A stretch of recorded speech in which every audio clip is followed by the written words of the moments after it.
বাংলাদেশে কি বেশি আছে, তেল না গ্যাস? বাংলাদেশে তেলের চেয়ে গ্যাস অনেক বেশি। আমরা মূলত প্রাকৃতিক গ্যাস নির্ভর দেশ। তেল খুবই সীমিত।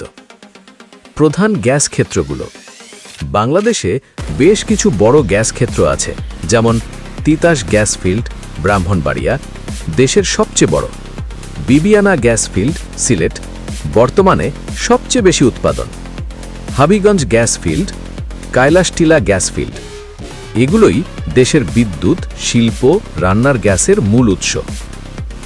তেলের অবস্থা: বাংলাদেশে তেল আছে, কিন্তু খুব অল্প।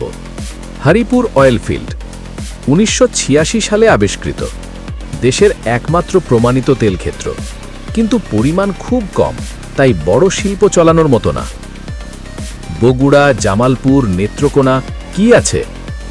এসব জায়গায় মাঝে মাঝে গ্যাস বা তেলের সম্ভাবনা বা প্রসপেক্ট দেখা যায়।